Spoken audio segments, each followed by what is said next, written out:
ओम शांति। आज 19 अप्रैल 2023 के बाबा के अनमोल मधुर महावाक्य सुनेंगे। आज की मुरली में बाबा कहे, तुम बच्चों को लाइट हाउस बनना है, सबको इस नर्क रूपी खारी चैनल से पार ले जाना है। साथ ही साथ बाबा कहे, तुम रूहानी पंडे हो, सबको मुक्ति जीवन मुक्ति का रास्ता बताते हो और उसके लिए योग में बैठ सबको सर्च लाइट देते हो। बाबा कहे, तुम्हें स्वीट होम का रास्ता जब बताना है तो पहले इस पुरानी दुनिया के कर्मों का हिसाब किताब सब चुकतू कर देना है और योग बल से विकर्माजीत बनना है और उसके लिए सबको ज्ञान और योग के पंख देने हैं। तो सुनते हैं बाबा के आज के अनमोल मधुर महावाक्य। ओम शांति। मीठे बच्चे, अब स्वीट होम चलना है, इसलिए पुरानी दुनिया के कर्मों की लेन देन व हिसाब किताब चुकतू करो, योग बल से विकर्माजीत बनो। आज की मुरली से प्रश्न है, तुम बच्चे लाइट हाउस बनकर बाप से योग क्यों लगाते हो? उत्तर, क्योंकि तुम्हें सबको इस नर्क रूपी खारी चैनल से पार ले जाना है। तुम मुक्ति धाम और जीवन मुक्ति धाम में जाने के लिए योग में बैठ हर एक को सर्च लाइट देते हो। तुम रूहानी पंडे भी हो, तुम्हें सबको स्वीट होम का रास्ता बताना है, सबको ज्ञान और योग के पंख देने हैं। आज की मुरली से पहले गीत बजा है, प्रीतम आन मिलो। ओम शांति। बच्चों को समझाया गया है कि जब रात अंधेरी हो जाती है तभी प्रीतमाओं का प्रीतम आते हैं, अर्थात सजनियों के साजन आते हैं। सजनी क्यों कहा जाता है? आत्मा को सजनी क्यों कहा जाता है? क्योंकि आत्मा जब शरीर के साथ है तो सजनी है। सजनियां अपने अशरीरी साजन को याद करती है। बाप कहते हैं, बच्चे तुम जानते हो परम पिता परमात्मा परम धाम से आकर इस शरीर में प्रवेश कर पढ़ाते हैं, गुह्य बातें सुनाते हैं। बाप ने समझाया है, बच्चे अपने को अशरीरी समझो, मैं आत्मा हूं, यह मेरा शरीर है। आत्मा को यह निश्चय हुआ कि अब घोर अंधियारा है, अर्थात दुनिया तमो प्रधान है, यह दुनिया अब विनाश होनी है। बाप आए हैं हमको ले चलने, अशरीरी हो चलने से सन्नाटा हो जाएगा। जब अशरीरी होकर के चलेंगे तो जैसे सारी दुनिया में सन्नाटा हो जाएगा। आत्मा जब अशरीरी बनती है तो घर में सन्नाटा हो जाता है ना। वैसे भी जब योग में बैठते हैं और उस समय अशरीरी स्थिति हो जाए तो चारों ओर जैसे एक साइलेंस का वातावरण बन जाता है, एक सन्नाटा फैल जाता है। रात को आत्मा है तो शरीर में, रात को आत्मा है तो शरीर में, परंतु आत्मा थक करके अशरीरी बन जाती है। शरीर का भान नहीं रहता तो इसको नींद कहा जाता है। तुम बच्चों को यहां बैठे अपने को अशरीरी समझना है तो शांति का सन्नाटा हो जाएगा। जब अशरीरी समझ करके बैठेंगे तो शांति का सन्नाटा हो जाएगा। समझेंगे जैसे कि यहां अशरीरी बैठे हुए हैं। घर से एक आदमी चला जाता है तो कितना सन्नाटा हो जाता है। तो जब इतनी सब आत्माएं चली जाएगी, सबके शरीर खत्म हो जाएंगे तो कितना सन्नाटा हो जाएगा। करोड़ों मनुष्य मरेंगे, ये तो बेहद का घर है ना, सब आत्माएं वापस जाएगी, सब आत्माएं वापस जाएगी। तुम जानते हो, बाप है ज्ञान का सागर। अगर सर्वव्यापी कहे तो हरेक ज्ञान सागर पतित पावन हो जाए, परंतु ऐसे तो है नहीं। बाप बैठ बच्चों से बात करते हैं कि जैसे मैं परमात्मा स्टार हूं, तुम भी ऐसे स्टार हो। सिर्फ मैं जन्म मरण में नहीं आता हूं। तुमको जन्म मरण में आकर पाठ बजाना है 84 जन्मों का। जैसे तुम आत्मा हो, मैं भी आत्मा हूं, परंतु महिमा सबकी अपनी अपनी है। हर एक आत्मा की महिमा अपनी अपनी है। मिसाल देते हैं बाबा, प्रेसिडेंट, प्राइम मिनिस्टर, सबका अलग अलग पार्ट है। ऐसे मेरा पार्ट भी अलग है। मैं नॉलेजफुल हूं, अभी बच्चों को नॉलेज देता हूं। तो बाबा का पार्ट अलग है, हम बच्चों का पार्ट अलग है। तो इसीलिए बाप की महिमा ये हमारी महिमा नहीं हो सकती है। तुम जानते हो कि हम जाते हैं बाबा के घर। बाबा आया हुआ है लेने लिए। बाबा हमारा गाइड, लिबरेटर, दुख से छुड़ाने वाला है। तुम हो पांडव सेना। तुम जानते हो हम यात्रा पर है। हमारा पंडा स्वयं परम पिता परमात्मा है।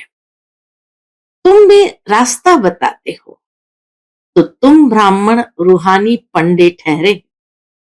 वे ब्राह्मण जिस्मानी पंडे हैं। सभी को कहना है चलेंगे यात्रा पर। मित्र संबंधी आदि सबको बोलो चलेंगे रूहानी यात्रा पर। जैसे कोई यात्रा पर जाते हैं तो अपने नजदीक बिरादरी वाले को कहते हैं, ऐसे तुमको भी बाप कहते हैं यात्रा पर चलेंगे। ये रूहानी यात्रा रूहानी पंडे ही सिखा सकते हैं। स्वीट होम का रास्ता वही जानते हैं। जिस्मानी पंडा रूहानी बन सकता है, लेकिन रूहानी पंडा फिर जिस्मानी पंडा बन न सके। बाप थोड़ी तुमको कहेंगे कि जिस्मानी यात्रा पर जाओ। पंडे तब बन सकेंगे जब देख कर आए हो। जिस्मानी बातें, जिस्मानी हर चीज को देख कर आए हो। ऐसे तो कोई है नहीं जो स्वीट होम देख कर आया हो और वहां ले जाए। स्वीट होम को वो जानते ही नहीं। आत्मा के पंख टूटे हुए हैं। जब तक बाप न आए तब तक पंख मिल न सके। मलहम पट्टी कोई कर न सके। योग से ही पंख मिलेंगे। उड़ने के पंख योग से ही मिलेंगे। भागना सबको है। कोई योग बल से विकर्माजीत बनते हैं, कोई फिर सजा खाकर हिसाब किताब चुकतू करते हैं। कोई योग बल से विकर्माजीत बनते हैं, कोई फिर सजाएं खाकर हिसाब किताब चुकतू करते हैं। दुख का सारा हिसाब किताब चुकतू होता है। यह सब ड्रामा में नूंद है। अपने विकर्मों का साक्षात्कार गर्भ में होता है, फिर सजाएं भोग बाहर निकलते हैं। अभी तो बेशुमार मनुष्य मरते हैं। सबको अपना अपना हिसाब किताब चुकतू करना है। पुरानी दुनिया के कर्मों की लेन देन का हिसाब किताब खलास कर अभी तुम नई दुनिया के लिए हिसाब किताब जमा करते हो। एक और चुकतू करते हैं, दूसरी ओर जमा करते हैं। बाप कहते हैं तुम याद में रहो तो विकर्म विनाश होंगे। फिर स्वदर्शन चक्र फिराने से तुम्हारी बहुत मिल्कियत जमा होगी। योग से हेल्थ, ज्ञान से वेल्थ मिलती है। जितना बाप को याद करेंगे उतना निरोगी काया मिलेगी। दुनिया इन बातों को नहीं जानती। वह तो विष्णु को स्वदर्शन चक्रधारी समझते हैं। शंख, चक्र, गदा, पद्म, ये चारों ही अलंकार आदि उनको देते हैं। बाबा कहे विष्णु को स्वदर्शन चक्रधारी समझते हैं, शंख, चक्र, गदा, पद्म आदि उनको देते हैं। अब उनको शंख थोड़ी बजाना है, यह तो है तुम्हारे पास। तुम शंख बजाते हो, कहते हो मन मना भव मध्याजी भव। कितना सहज है। तुम लाइट हाउस हो, सबको रास्ता बताते हो मुक्ति धाम का। फिर आएंगे जीवन मुक्ति धाम में, योग लगाते हो, नर्क खारी चैनल से पार ले जाने लिए सर्च लाइट देते हो। मुक्ति धाम जाना है, फिर सर्च लाइट देते हो, यहाँ जीवन मुक्ति में आना है। तो बाबा कहे खारी चैनल पार करने के लिए योग लगाते हो, फिर सर्च लाइट देते हो मुक्ति धाम जाने के लिए और जीवन मुक्ति धाम में आने के लिए। यह बेहद का ड्रामा है जो जू मिसल चलता रहता है। हम एक्टर हैं, हमारा इस ड्रामा में 84 जन्मों का पाठ है। भगवान ने आकर सहज राजयोग सिखाया है कि कोई नहीं जानते। भगवान को आना ही है कब? कल्प के संगम युग पर। तुम अभी जानते हो, कल्प पहले भी संगम युग पर मिले थे और मिलते रहेंगे। हर कल्प मिलते रहेंगे, ढेर बच्चे मिलेंगे। कोई कोई बच्चे फिर कुसंग में आकर पढ़ाई को छोड़ देते हैं। चलते चलते कोई से दिल लग गई तो पढ़ाई का नशा टूट जाता है। ब्रह्मचर्य में पढ़ाई का नशा अच्छा रहता है। कोई विरले शादी के बाद भी पढ़ाई का कोर्स उठाते हैं। फिर कोई तो अच्छी रीति पास कर लेते हैं, कोई को फिर टाइम लगता है, क्योंकि विकार में जाने से फिर धारणा नहीं होती। चाहे राज विद्या चाहे रूहानी विद्या, दोनों में से कोई भी विद्या हो, चाहे राज विद्या चाहे रूहानी विद्या की धारणा आत्मा करती है। बैरिस्ट्री के संस्कार आत्मा में होते हैं, तो आत्मा वह संस्कार ले जाती है। फिर जन्म ले बैरिस्ट्री ही पढ़ने लग पड़ेगी। तुमको तो वहां बैरिस्ट्री, इंजीनियरिंग आदि पढ़ने की दरकार नहीं। ऑटोमेटिकली तुम्हारी बुद्धि सतो प्रधान रहती है। तुम जानते हो जैसे कल्प पहले महल बनाए थे, ऐसे ही हम जाकर महल बनाने लग पड़ेंगे। ड्रामा वही कराएगा जो कल्प पहले कराया था। कोई मेहनत नहीं करनी पड़ेगी, बाकी भाषा तो सीखनी पड़े। वहां स्कूलों आदि में भी विमानों में जाएंगे। बाबा कहे सतयुग में स्कूलों आदि में भी विमानों में जाएंगे। बहुत बड़े बड़े घर होते हैं। समझो जितनी एरिया में आबू है उतनी एरिया में एक घर होगा, अर्थात एक महल होगा। फिर आबू रोड जितनी एरिया में दूसरा महल होगा। जमीन तो बहुत रहती है, प्रजा को भी बड़ी जमींदारी, बड़े बड़े महल होंगे। अभी भी देखो बंबई में इतने मनुष्य हैं, फिर बंबई होगी नहीं, कराची होगी नहीं, सब मीठे पानी पर होंगे। सब शहरें मीठे पानी पर होंगे। नदियां भी सब कायदे अनुसार होगी। मजाल है कोई नदी उथल खाए। सब तत्व आदि ऑर्डर में रहेंगे। तुम प्रकृति पर विजय पाते हो, इसीलिए प्रकृति भी अंडर कंट्रोल रहेगी। 5 तत्वों पर तुम्हारा राज्य चलता है। कभी गुस्ताखी यानी चंचलता नहीं करेगी तो बाप की श्रीमत पर चलना पड़े। बाप कहते हैं काम महाशत्रु है, इनको जीतो, नहीं तो वर्षा नहीं मिलेगा। इस समय फेल हुए तो कल्प कल्प फेल हो जाएंगे, फिर चांस नहीं मिलेगा। उस पढ़ाई में फेल होते हैं तो दोबारा पढ़ते हैं, यहां फिर यह चांस नहीं, कल्प कल्प का चांस है। प्राप्ति बहुत उच्च है, समझाना चाहिए। सन्यासी लोग कहते हैं दोनों को पवित्र रहना इम्पॉसिबल है। बाबा कहे समझाना चाहिए। सन्यासी लोग कहते हैं दोनों को पवित्र रहना इम्पॉसिबल है। बोलो नहीं, पॉसिबल है। सन्यासियों के लिए इम्पॉसिबल क्यों है?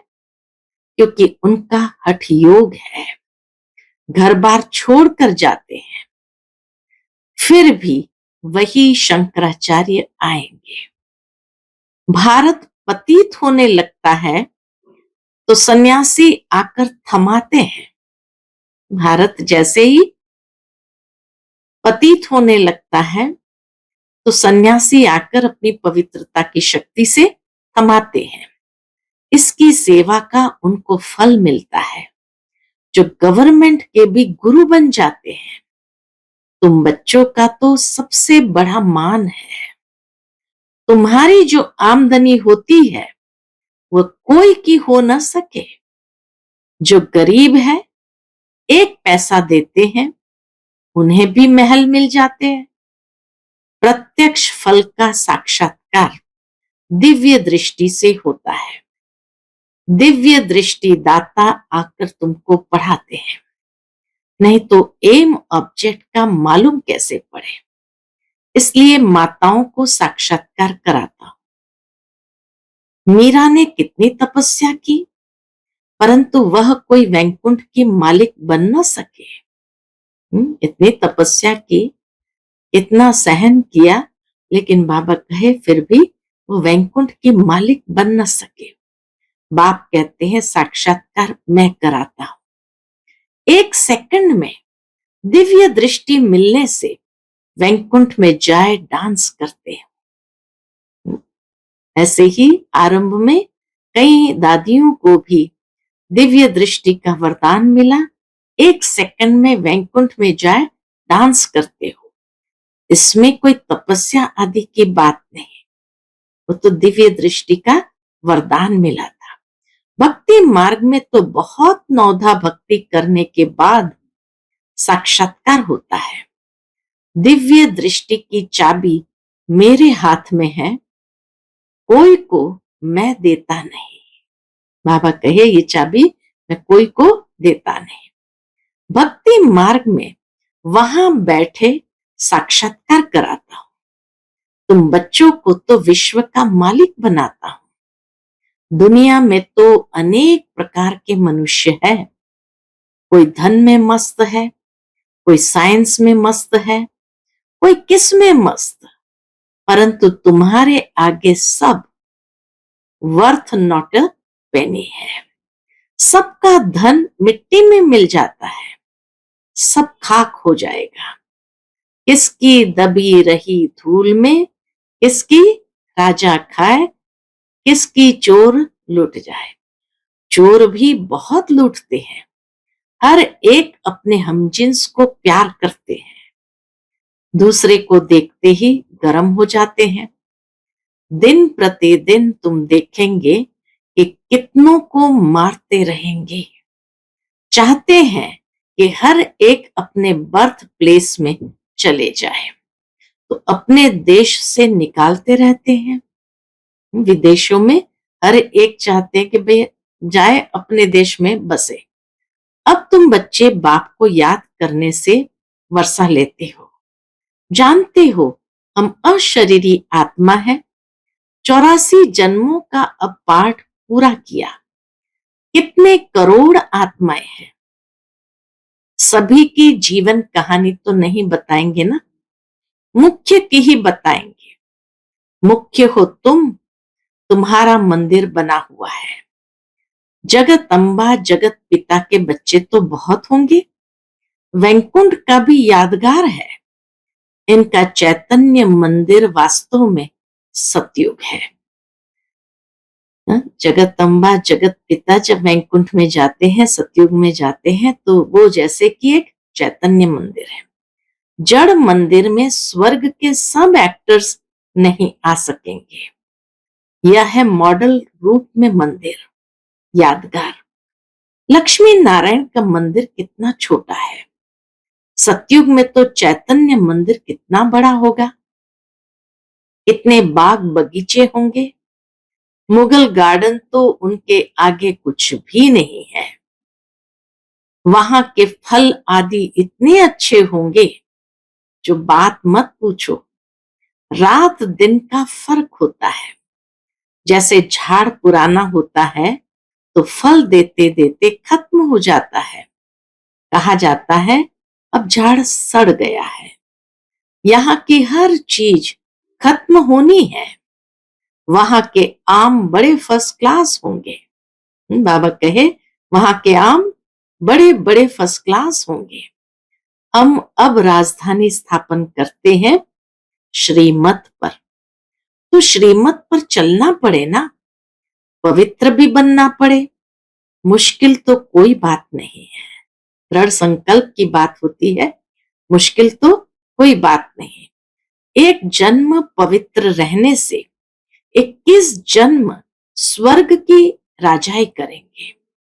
फिर भी ऐसा कौन होगा जो पवित्र नहीं बनेगा, श्रीमत पर नहीं चलेगा। तुम जानते हो भारत सचखंड था, यहाँ सच्ची बादशाही थी। अभी यह है झूठ खंड। हर बात में झूठ बोलते रहते हैं। कह देते हैं फलाना ज्योति ज्योत समाया अथवा निर्वाण धाम गया। अब तुम जानते हो निर्वाण धाम तो रहने का स्थान है। तुम हर एक बात यथार्थ बताते हो। बाप को ट्रुथ कहते हैं, वह सचखंड स्थापन करते हैं। भक्त जन्म बाय जन्म भगवान को याद करते हैं, परंतु उनको भगवान का पता नहीं है।